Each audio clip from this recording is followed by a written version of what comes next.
ఆయుష్మాన్ భవకు స్వాగతం. మీ పిల్లలు రక్తహీనత సమస్యతో బాధపడుతున్నారా? మీ పిల్లలు నీరసంగా కనిపిస్తున్నారా? శ్వాస తీసుకోవడంలో ఇబ్బంది పడుతున్నారా? మొదలగు రక్తహీనత సమస్యలకు లేటెస్ట్ ట్రీట్మెంట్ మెథడ్స్ గురించి మనతో మాట్లాడేందుకు 10TV స్టూడియోలో ఉన్నారు Yashoda hospitals senior paediatrician Srinivas Midpalli. వారిని అడిగి మరిన్ని సలహాలు సూచనలు తెలుసుకుందాం. Hello doctor, welcome to our studio. Hello అండి, గుడ్ ఆఫ్టర్నూన్. యా డాక్టర్, అంటే రక్తహీనత తో చాలా మంది సఫర్ అవుతున్నారని వింటుంటాం కదా, అసలు రక్తహీనత అంటే ఏంటి? రక్తహీనత అంటే ఇంగ్లీష్లో మనం అనీమియా అంటామండి. సో ఎప్పుడైతే బ్లడ్లో హిమోగ్లోబిన్ శాతం ఇట్లా 11 కంటే తక్కువ ఉంటే దాన్ని రక్తహీనత అంటాం. సో మనకి హిమోగ్లోబిన్ అనేది మనకి ప్రతి అవయవానికి ఆక్సిజన్ సప్లై చేసేది. సో ఎప్పుడైతే అది తక్కువ ఉంటుందో అప్పుడు దాన్ని మనం రక్తహీనతగా గుర్తించాలి. అంటే రక్తహీనతతో ఇబ్బంది పడుతున్నారని పేరెంట్స్ గుర్తించాలి అంటే ఎలా, మీరేం చెప్తారు వాళ్ళకి? అదే అండి, సిమ్టమ్స్ అండ్ సైన్స్ అంటాం. అంటే మనకి పేరెంట్స్ ఎప్పుడైతే పిల్లల్లో రక్తహీనత తక్కువ ఉన్నప్పుడు వారికి చురుకుదనం తగ్గిపోవడం ఫస్ట్ థింగ్ అలసిపోవడం, అంటే ముందు ఆడుకునే దానికంటే తక్కువ సమయంలోనే అలసిపోవడం కానీ, లేకపోతే చెమటలు ఎక్కువగా పట్టడం కానీ, లేకపోతే ఆకలి తక్కువ అవ్వడం, అంటే అపిటైట్ లాస్ అంటాం. తర్వాత మతిమరుపు లాంటిది, స్కూల్లో చురుకుగా ఉండకపోవడం, ఇవన్నీ ఒక సిమ్టమ్స్. ఎప్పుడైతే మనకి ఇవన్నీ కనిపిస్తుంటాయో మనం డెఫినెట్గా ఇవితో పాటు పేలిపోవడం, అంటే తెల్లగా అవ్వడం అబ్బాయి. సో ఇవన్నిటితో పాటు మనకి ఎప్పుడైతే తొందరగా అలసిపోతుండో మనం ఇవన్నీ సిమ్టమ్స్ లాగా గుర్తించాలి రక్తహీనత. డాక్టర్, అంటే పిల్లల్లో రక్తహీనతకు మెయిన్ రీజన్స్ ఏంటి? అసలు ఎలాంటి కారణాల వల్ల రక్తహీనత వస్తుంది మనకి? సో రక్తహీనతకి చాలా కారణాలు ఉంటాయండి. మొదటిగా మనం చూసేది పిల్లల్లో ఫస్ట్ చూసేది అంటే న్యూట్రిషనల్, అంటే ఆహార పదార్థాల వల్ల. ఎప్పుడైతే ఐరన్ తక్కువ తీసుకుంటామో, సో ఐరన్ తక్కువ తీసుకున్నప్పుడు కానీ, లేకపోతే ఐరన్ అబ్జర్ప్షన్, అంటే తీసుకున్న ఐరన్ మనకి బాడీలోకి అబ్జర్వ్ కాకపోయినా, లేదా ఎక్కువ లాస్ అంటే బ్లడ్లో కానీ, లేకపోతే బ్లీడింగ్ అవ్వడం కానీ, ఇవన్నిట్లో వల్ల మనకి రక్తం శాతం అనేది తగ్గడం జరుగుతుంది. హిమోగ్లోబిన్ తగ్గింది అంటే దాన్ని మనం అనుకోవాల్సింది రక్తహీనత ఉన్నాడు. సో వీటితో పాటు వేరే కారణాలు ఉంటాయి, కానీ పిల్లల్లో మాత్రం మొదటిగా మనం ఆలోచించాల్సింది ఆహార పదార్థాలు, అంటే ఇనఫ్ డైట్ సరిగ్గా తీసుకోపోవడం వల్ల వచ్చే కారణాలే ఎక్కువ ఉంటాయి. అంటే ఏ వయసులో ఉన్న పిల్లలకి ఎక్కువగా రక్తహీనత అటాక్ అవుతుంది, వారు దాంతో ఇబ్బంది పడతారు? అంటే ఏజ్ గ్రూప్ ఏది చెప్తారు మీరు? అంటే ఇప్పుడు మనకు చూస్తే కూడా డేటా ప్రకారం చూస్తే 6 months వరకు మనం తల్లిపాలు ఇస్తుంటాం. సో ఎప్పుడైనా తల్లి ఇనఫ్ ఐరన్ కంటెంట్ తీసుకున్నప్పుడు తల్లిపాలు ఇస్తున్నప్పుడు రక్తహీనత అనేది కనిపించదు. 6 నెలల పిల్లల నుంచి 5 సంవత్సరాల పిల్లల వరకు ర్యాపిడ్ గ్రోత్ ఉంటుంది, అంటే ఫాస్ట్గా గ్రో అవుతుంటారు. కాబట్టి వాళ్ళకి మినరల్, అంటే ఏదైతే మినరల్ సపోర్ట్ కావాలో అది ఎక్కువ అవసరం పడుతుంటుంది. ఎప్పుడైతే ర్యాపిడ్ గ్రోత్కి అవసరమైన న్యూట్రిషన్ మనం ఇవ్వనప్పుడు మనకి రక్తహీనత అనేది బయటపడుతుంది. సో 5-6 నెలల పిల్లల నుంచి 2 నుంచి 3 సంవత్సరాల పిల్లలు, ఎందుకంటే ర్యాపిడ్గా గ్రో అవుతుంటారు కాబట్టి ఈ పిల్లల్లో మనం ఎక్కువ చూస్తుంటాం. దీని తర్వాత 5 to 10 yearsలో కూడా చూస్తుంటాం, కానీ కారణాలు వేరుంటాయి. సో ఏజ్ గ్రూప్ పర్టికులర్గా మనం చూడాల్సిందే అయితే 6 నెలల వయసు నుంచి 5 సంవత్సరాల వరకు. అంటే కొంతమంది పేరెంట్స్ గుర్తించలేకపోతారు, అంటే రక్తహీనత అంటే కొంతమంది పిల్లలు యాక్టివ్గానే ఉంటారు, కాకపోతే రక్తహీనతతో ఇబ్బంది పడుతుంటారు కదా, ఇలాంటి వాళ్ళకి ఫ్యూచర్లో ఏదైనా కాంప్లికేషన్ వచ్చే అవకాశం ఉందంటారా? మీరేం చెప్తారు? అదే అండి, కాంప్లికేషన్స్ అంటే చెప్పాను కదా, మన శారీరకంగా మనకి అన్ని న్యూట్రియన్స్ అవసరం పడుతుంటాయి. సో ఐరన్ కూడా గ్రోత్కి చాలా ఇంపార్టెంట్. సో ఏమవుతుంది అనుకుంటే మనం ఎప్పుడైతే ఐరన్ తక్కువ ఉంటే దాన్ని ఐరన్ డిఫిషియన్సీ అని అంటాం. దీనివల్ల ఏమవుతుందంటే మనకి గ్రోత్ ఎదుగుదల తక్కువ ఉండడం, ఆహారం తక్కువ తీసుకోవడం. ఎప్పుడైతే ఆహారం తక్కువ తీసుకుంటామో అపెటైట్ లాస్ అంటామో దీని ప్రభావం డెఫినెట్గా మనకి ఓవరాల్ గ్రోత్ మీద పడుతుంది. ప్లస్ రక్తహీనత వల్ల ఏమవుతుందంటే చికాకు పడడం, మన స్కూల్లో కాన్సన్ట్రేషన్ చేయకపోవడం, సో ఈజీగా ఇరిటబిలిటీ అంటాం, ఈజీగా ఇరిటేట్ అవ్వడం. సో ఇవన్నీ కాంప్లికేషన్ లాగా ట్రీట్ చేయాలి. ఎందుకంటే బ్రెయిన్ గ్రోత్ అనేది మనకి ఫస్ట్ 2 years నుంచి 95% అవుతుంది, నెక్స్ట్ 5 years ఆఫ్ ఏజ్లో కంప్లీట్గా అవుతుంది. సో ఈ టైంలో మనకి మైక్రోన్యూట్రియన్స్ అనేది చాలా అవసరం.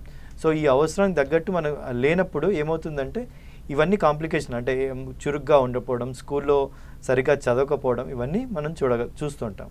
అంటే డాక్టర్, ఆహార లోపం కాకుండా రక్తహీనతకి ఇంకేదైనా కారణం ఉందంటారా? ఓన్లీ ఫుడ్డేనా? అంటే చెప్పాను కదండి, ఇప్పుడు మనం తీసుకునే ఆహార పదార్థాల్లో ఒకటి మనం నోటి ద్వారా తీసుకున్నది సరిగ్గా తీసుకుంటున్నాం, అంటే సఫిషియెంట్ క్వాంటిటీ తీసుకుంటున్నామా లేదా. రెండోది వచ్చి అబ్జర్వ్, మనం తీసుకున్నది మన పొట్ట నుంచి మన బాడీకి అబ్జర్వ్ అవుతుందా లేదా. మూడోది తీసుకున్నది ఎక్కువ లాస్ అవుతుంది. సో ఈ 3 కారణాల వల్ల మనం జనరల్గా రక్తహీనతను చూస్తుంటాం. సో డైట్, మీరు అన్నట్టు న్యూట్రిషనల్ డెఫిషియన్సీ అంటే ఏంటి, మనం సరిపోయేటంత ఆహారంలో ఐరన్ తీసుకోకపోవడం, అంటే ఐరన్ రిచ్ ఫుడ్ తీసుకోకపోవడం, అది ఒక కారణం ఉంటుంది. అబ్జర్ప్షన్, ఎప్పుడైనా పొట్టకు సంబంధించి అంటే మాల్ అబ్జర్ప్షన్ అంటాం, సరిగా అబ్జర్వ్ కాకపోవడం. ప్లస్ ఫుడ్తో పాటు మనం తీసుకునే పిల్లలకి ఏంటంటే కాల్షియం కూడా ఎక్కువ ఇస్తుంటాం. కాల్షియం కంటెంట్ ఫుడ్స్ కూడా ఇచ్చినప్పుడు ఏమవుతుందంటే ఐరన్ అనేది తక్కువ అబ్జర్వ్ అవుతుంది. సో అబ్జర్ప్షన్ డిఫెక్ట్ ఉన్నా కానీ ఎక్కువ లాసెస్, అంటే మనం ఎప్పుడైనా పొట్టలో కానీ నులి పురుగులు అంటాం, హుక్వామ్ అంటాం. సో అట్లాంటివి ఏమైనా ఉన్నప్పుడు ఏమవుతుందంటే బ్లీడింగ్ అవుతుంటుంది పొట్ట నుంచి. సో మోషన్ నల్లగా వెళ్ళడం కానీ, లేకపోతే మాల్ అబ్జర్ప్షన్ మోషన్ ఎక్కువ వెళ్ళడం కానీ, లేకపోతే మనకి బ్లీడింగ్, ఇప్పుడు 12 సంవత్సరాలు తర్వాత పడ్డ ఆడపిల్లలకి ఎక్కువ మెన్స్ట్రల్ బ్లీడ్ అవ్వడం కానీ, ఏదైనా ఈ కాజెస్లో మనం ఎక్కువ ఈ 3 కారణాలు, ఏదైనా రీజన్, సరిగ్గా తీసుకుపోవడం కానీ, సరిగ్గా అబ్జర్వ్ కాకపోయినా పని, ఎక్కువ బ్లీడ్ అయినా కానీ, ఈ 3 కారణాల్లో మనం ఎక్కువగా ఐరన్ డెఫిషియన్సీ అనీమియా అనేది చూస్తుంటాం. ఓకే డాక్టర్, అంటే రక్తహీనత బారిన పడకుండా పిల్లలకి ఎలాంటి ఫుడ్ పెడితే మంచిదని చెప్తారు మీరు? అంటే చెప్పాను కదండి, మనం మోస్ట్ కామన్గా మనం ఇప్పుడు మాట్లాడుకుంది ఐరన్ డెఫిషియన్సీ అనీమియా మాత్రమే. సో ఐరన్ డెఫిషియన్సీ అనీమియాని ట్రీట్ చేయాలంటే ఫస్ట్ దాన్ని ఐడెంటిఫై చేయాలి. సో మనకి ఏంటంటే పెద్ద టెస్ట్లు ఏం అవసరం లేదండి. ఒక్కసారి మనం ఫస్ట్ రక్తహీనత అనేది గుర్తించాక ఒక సింపుల్ బ్లడ్ టెస్ట్, మనం కంప్లీట్ బ్లడ్ పిక్చర్ అంటాము, లేదా హీమోగ్రామ్. దీంట్లో ఏమవుతుందంటే బ్లడ్కి సంబంధించిన అన్ని వివరాలు సరిగ్గా కనిపిస్తుంటాయి. ఏంటంటే హిమోగ్లోబిన్ లెవెల్ ఎంతో ఉంది బాడీలో, అండ్ పెరిఫెరల్ స్మియర్ అంటాం, అంటే బ్లడ్ని మనం లోపల సెల్స్ ఏ సైజులో ఉన్నాయి, దాని షేప్ ఎలా ఉంది, స్ట్రక్చర్ ఎలా ఉంది మనకు కనిపిస్తుంటుంది.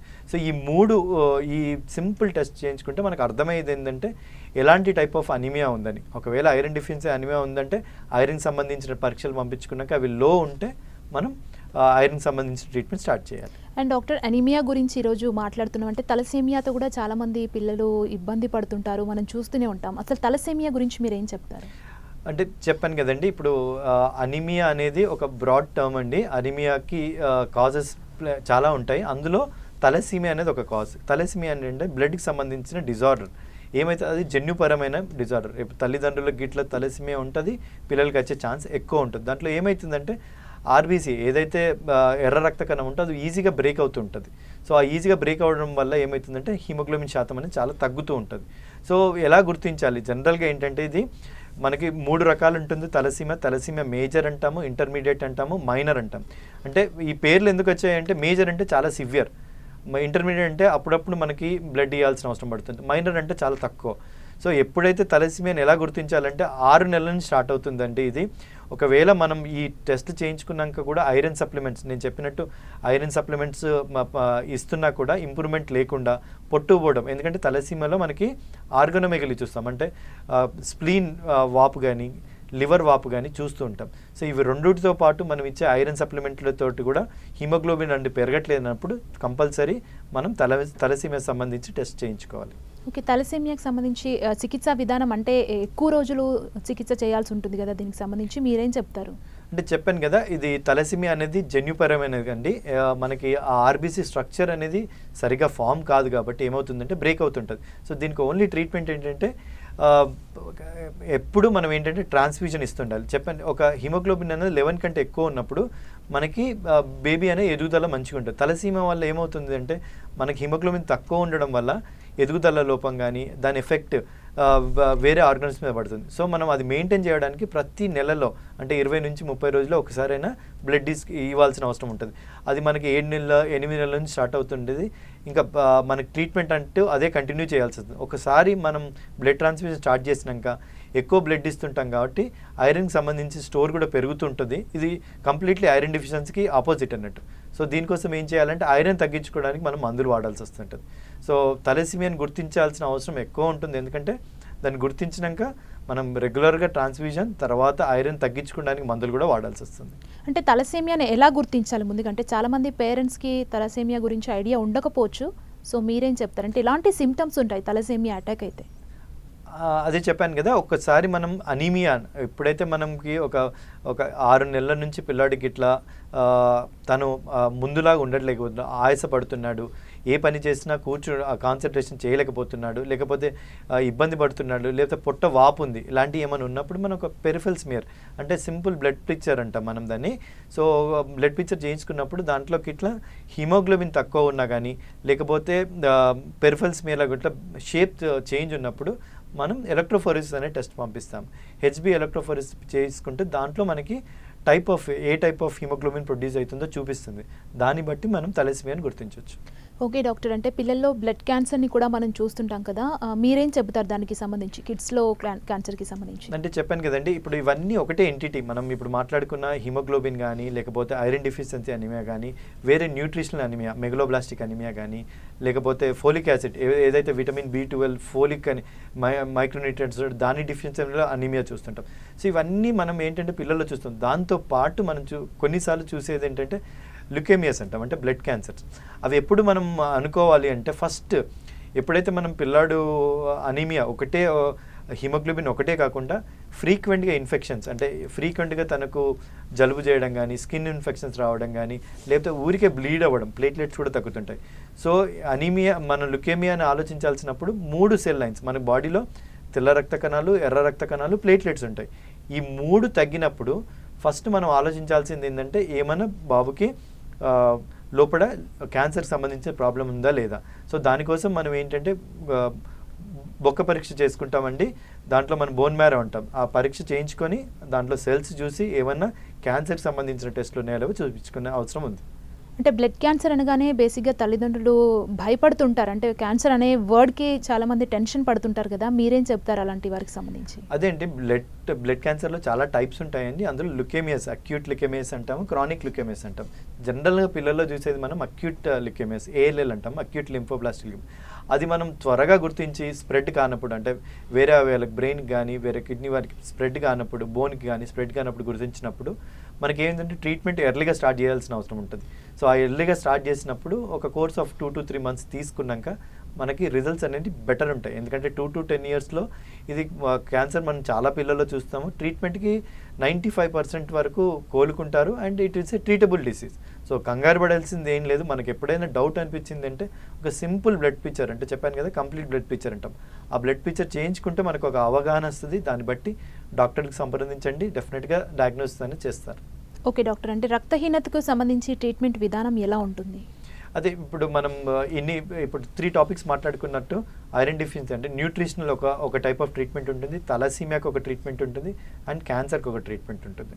సో న్యూట్రిషన్ వచ్చేవారికి ఐరన్, మనం ఇప్పుడు ఐరన్ డిఫిషియన్సీ అనిమియా అని ఒకసారి డయాగ్నోస్ చేసుకున్నాక ఐరన్కి సంబంధించిన ఫుడ్ ఎక్కువ ఇవ్వాల్సి వస్తుంది. సో ఐరన్కి సంబంధించిన ఫుడ్ ఏమవుతుంది అంటే మనకి ఇంట్లో దొరికేటి వెజిటేరియన్, నాన్ వెజిటేరియన్. వెజిటేరియన్లో మనం చూసుకోవాల్సింది ఆకుకూరలు, ఏదైనా ఆకుకూరలు, తోటకూర కానీ, మనకు దొరికే పాలకూర కానీ, ఎనీ లీఫీ వెజిటేబుల్స్లో ఏమైందంటే ఐరన్ కంటెంట్ ఎక్కువ ఉంటుంది. తర్వాత నట్స్, మనం తీసుకునే డ్రై నట్స్లో పిస్తాలో కానీ, ఆల్మండ్స్లో కానీ ఎక్కువ ఇవన్నిట్లో మనకి ఐరన్ కంటెంట్ ఎక్కువ ఉంటుంది. వీటితో పాటు బనానా కానీ, ఫ్రూట్స్లో యాపిల్, సో ఇవన్నిట్లో మనకి ఐరన్ కంటెంట్స్ ఎక్కువ ఉంటుంది. ఇవి మనం రెగ్యులర్ డైట్లో యాడ్ చేసుకున్న కొద్దీ ఐరన్ అనేది ఐరన్ రిచ్ ఫుడ్ ఇచ్చినట్టు. Coming to non vegetarian diet, meet, ఏదైనా మీట్ కానీ, లివర్, గోట్ లివర్ కానీ, ఇవన్నిట్లో మనకి ఎక్కువ శాతం ఐరన్ కనిపిస్తుంటుంది. ఇది ప్రీ మెడికేషన్, అంటే మెడికేషన్తో పాటు మనం రెగ్యులర్గా పిల్లలకి అడ్వైజ్ చేసింది. నార్మల్ డైట్లో కూడా మనం ఐరన్ రిచ్ ఫుడ్ని ఇవ్వడం ఎంతో ముఖ్యం. ఎందుకంటే ఎదిగే పిల్లలకి ఐరన్ ఇంపార్టెంట్ కాబట్టి వీటితో పాటు ఒకవేళ మనకు కనిపించిన హిమోగ్లోబిన్ తక్కువ ఉంటే ఐరన్ సిరప్స్ వాడాలండి. అంటే డాక్టర్, ఏజ్లో పిల్లలకి నాన్ వెజ్ ఇవ్వడం స్టార్ట్ చేయాలంటారు? అంటే మీరు చెప్పినట్లు ఈ డైట్లో ఇది కూడా ఒక భాగం అని చెప్పారు కదా, అంటే ఏజ్ నుంచి మనం స్టార్ట్ చేస్తే బెటర్? జనరల్గా అండి 1 year తర్వాత మనం స్టార్ట్ చేస్తాం. ఎందుకంటే ఎనీ యానిమల్ ప్రోటీన్ మనం 1 year కంటే ముందు స్టార్ట్ చేయం. ఎందుకంటే అది ఎలర్జిక్ కాజ్ చేసే రీజన్ ఉంటుంది, డైజెస్టబుల్ ఇష్యూస్ ఉంటాయి కాబట్టి. సో 1 year తర్వాత is a preferable time to start. జనరల్గా ఏంటంటే ఏ ప్రోటీన్ అయినా అనిమల్ ప్రోటీన్ బెటర్. సో ఎగ్లో కూడా చాలా వరకు ఐరన్ కంటెంట్ ఉంటుంది. సో కంప్లీట్ ఎగ్ మనం 1 year తర్వాత స్టార్ట్ చేయొచ్చు. ఫిష్లో కూడా ఇనఫ్, నాన్ వెజిటేరియన్ అయితే ఫిష్ కూడా మనం ఇవ్వచ్చు. సో 1 year తర్వాత is a prescribed time to start a non vegetarian food.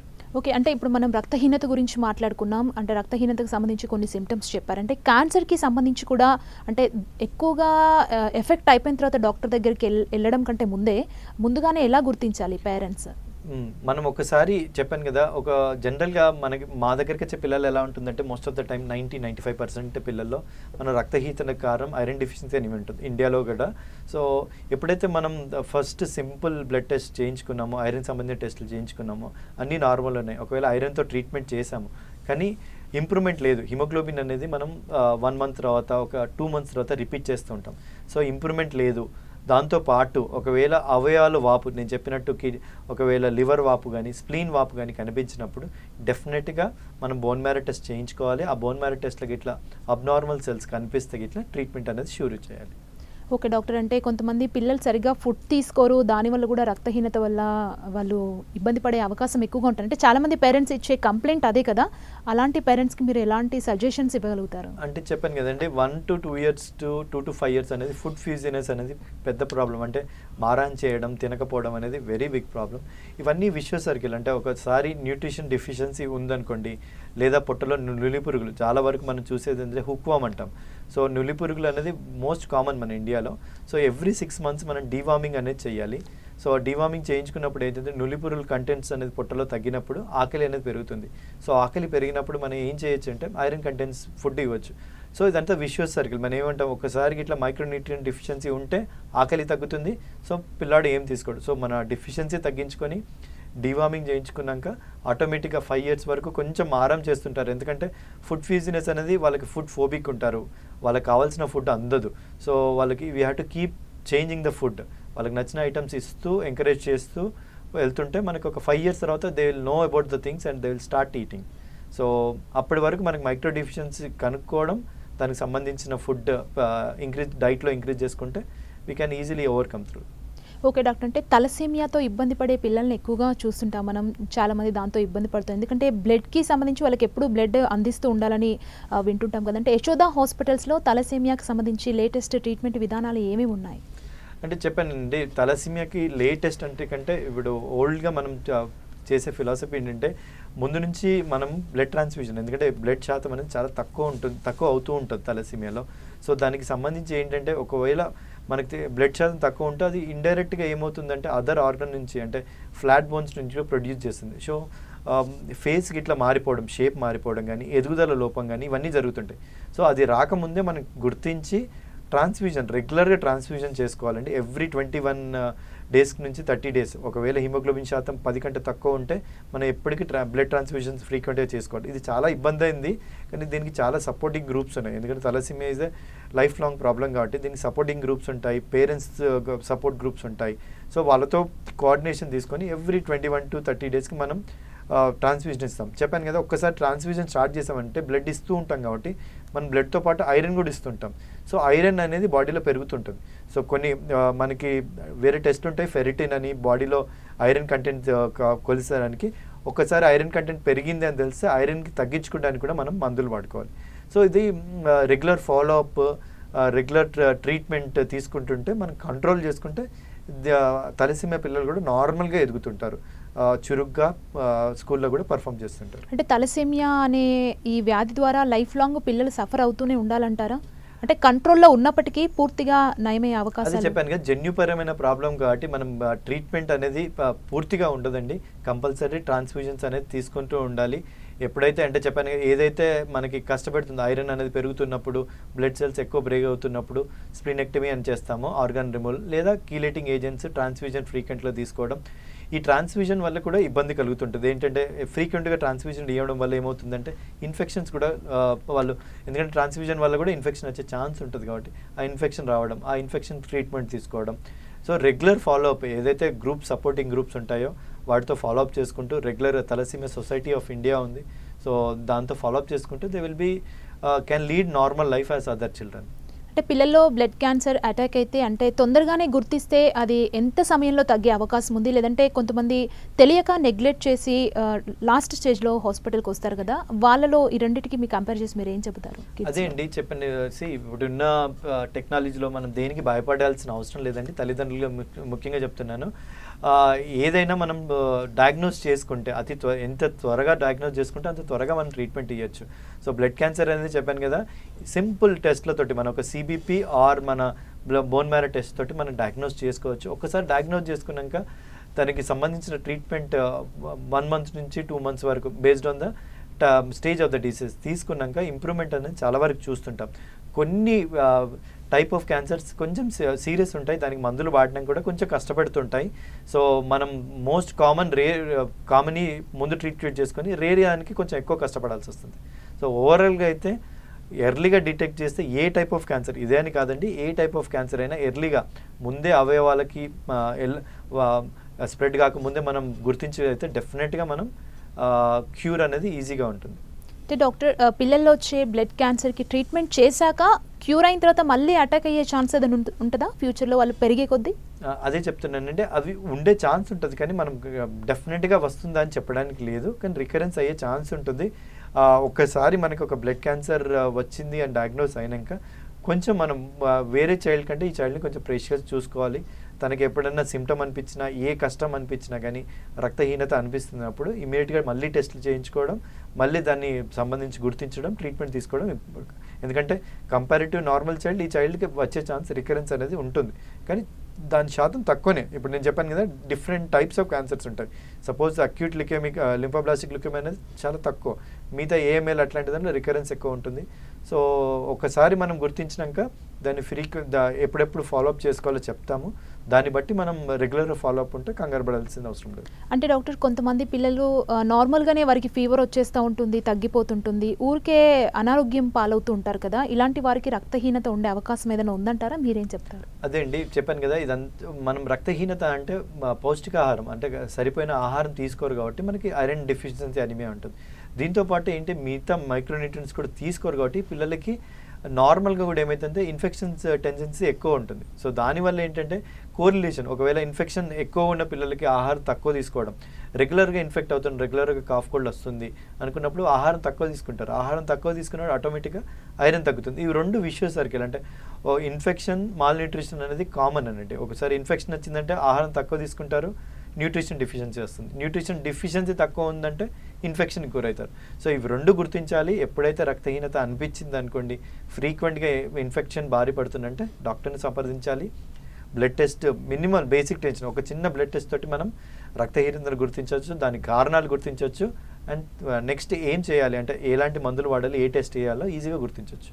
Doctor గారు, ఫైనల్గా రక్తహీనతకు సంబంధించి పిల్లల పేరెంట్స్కి మీరు ఎలాంటి సజెషన్స్ ఇస్తారు? అంటే చెప్పాను కదండి, 6 months నుంచి ఎదుగుదల అనేది చాలా ర్యాపిడ్గా ఉంటుంది. 6 months మనం చూస్తాం పిల్లల్లో 6 months నుంచి 1 year వేరేలా ఉంటారు పిల్లలు, 1 year నుంచి 2 years, 2 years నుంచి 5 years ఫాస్ట్గా గ్రో అవుతుంటారు. సో వాళ్ళకి ఐరన్ కంటెంట్ అనేది ఎక్కువ. సో మన ఇంట్లో డైట్లో కూడా మనం ఏం చేయాలంటే we have to increase the iron rich. So దాంట్లో నేను చెప్పాను కదా, లీఫీ వెజిటబుల్స్ కంపల్సరీ యాడ్ చేయడం, ఆల్టర్నేట్ డే, లేదా నట్స్ ఎవ్రీడే యాడ్ చేయడం, కానీ జాగరీ, బెల్లం అంటాము, తర్వాత ఎగ్స్, లేకపోతే మాంసం వీక్లీ అట్లీస్ట్. వీటితో పాటు ఒకవేళ ఇవన్నీ ఉండగా కూడా బేబీకి ఏమన్నా కష్టం అనిపిస్తుంది అంటే హుక్వామ్ ఇన్ఫెస్టెన్స్, నులిపురుగులు ఏమైనా ఉన్నాయా దానికి సంబంధించి డీవార్మింగ్ చేయించుకోవడం. ట్రీట్మెంట్ స్టార్ట్ చేసినాక ఇంప్రూవ్మెంట్ లేదు అనుకున్నప్పుడు నెక్స్ట్ నేను చెప్పాను కదా, వేరే ఏమైనా కారణాలు ఉన్నాయా ఐరన్ డెఫిషియన్సీ అని చూసుకొని దానికి సంబంధించి బోన్ మ్యారో టెస్ట్ చేయించుకొని దాని కారణాలు కనుక్కొని దాని ట్రీట్మెంట్ తీసుకోవాలండి. ఎస్ డాక్టర్, రక్తహీనతకు సంబంధించి అదేవిధంగా తలసేమియా వ్యాధి, పిల్లల్లో వచ్చే బ్లడ్ క్యాన్సర్కి సంబంధించి మా ప్రేక్షకులకు అనేక విషయాలు తెలియజేశారు. Thank you doctor. Thank you అండి, థ్యాంక్ యూ. సో వియర్స్, ఇది వాళ్ళ ఆయుష్మాన్ భవ. మరో కార్యక్రమంతో మళ్ళీ కలుద్దాం. చూస్తూనే ఉండండి 10 TV.